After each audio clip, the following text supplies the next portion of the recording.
அவங்க என்ன சொல்றாங்கன்னா, ராஜஸ்தானில் இருந்து 2 பெண்கள் இவங்களை தேடி வந்தாங்களாம். எப்படி இவங்க வந்தாங்கன்னு பாத்தீங்கன்னா, இணையதளத்துல பாத்துட்டு இவங்கள கான்டாக்ட் பண்ணி வந்தாங்களாம். அவங்க யாருன்னா ராஜஸ்தானை சேர்ந்த 2 பெண்கள். அவங்க 2 பெண்கள் மட்டும் கிடையாது, அவங்க 2 பேரும் காதலர்கள். அப்ப என்ன, அதுக்கு என்ன பொருள்னா ஓரண சேர்க்கையாளர். இதுல இன்னொரு ஹைலைட் இருக்கு. அதுல ஒரு பெண் வந்து ஒரு பள்ளிக்கூடத்தில் ஆசிரியை, டீச்சர். மறுபெண் என்பவர்கள் அந்த பள்ளிக்கூட மாணவி. எப்படி இருக்கு, எப்படி இருக்கு முட்டுக்காரரே? மைனர் முட்டுக்காரருக்கு நம்ம சொல்றோம், முட்டுக்காரர் தெரிஞ்சுக்கணும். நல்லா முட்டுக்காரரே போய் பாருங்க, இதுக்கு முடிஞ்சா எப்படி முட்டு கொடுக்க முடியும்னு கொஞ்சம் யோசிச்சு முட்டு கொடுக்க பாருங்க.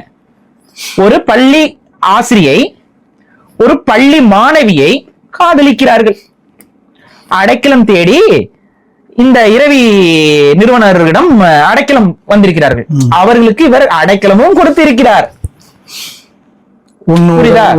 உடுத்த உடை அடைக்கலம் கொடுத்திருக்கிறார். அதற்கான ஆதாரத்தையும் அவரே பெருமிதத்துடன் காட்டுகிறார். இந்த போட்டோலாம் நான் எடுக்கல, அவங்களே எடுத்திருக்கிறாங்க. அந்த போட்டோ அவங்க அதை சொல்றதுக்கான வீடியோல அது வருது. அதுல இருந்தா இந்த போட்டோ நாங்க எடுத்து காட்டியிருக்கோம். சோ பாத்துக்கோங்க. சோ இவங்க என்ன பண்ணிருக்காங்க, ஒரு மைனர் பொண்ண 16 வயது பெண்ண அந்த ஸ்கூல்ல இருக்கக்கூடிய ஒரு ஆசிரியை ஓரண சேர்க்கையால் காதலிக்கிறார்கள். அவங்க 2 பேரும் ராஜஸ்தான்ல இருந்து ஓடி இங்க வந்திருக்காங்க. ஏன்னா அங்க ராஜஸ்தான்ல இருந்து எட்டி பார்த்திருக்காங்க, வானவில் கூடி பறந்துகிட்டு இருந்திருக்கு. அந்த வானவில் கூடிய பார்த்தோன்னே தேடி வந்திருக்காங்க. இந்த இரவி ட்ரஸ்ட் தான் இருக்கு. ஆனா பாருங்க, இவங்க ஓரண சேர்க்கையெல்லாம் ஆதரிக்கிறது இல்ல. ஓரண சேர்க்கை ஆதரிக்காதனாலதான் ஓரண சேர்க்கையாளர்கள் அங்க இருந்து கிளம்பி இங்க வராங்க. அதுவும் ஓரண சேர்க்கையாளர் மட்டும் சொல்லிட முடியாது, இது வேற. மைனர் பொண்ணு மேல் வரக்கூடிய காதலுக்கு வந்து ஓரண சேர்க்கை மட்டும் நம்ம வகைப்படுத்தி விட முடியாது. சரி, அவங்க வந்திருக்காங்க.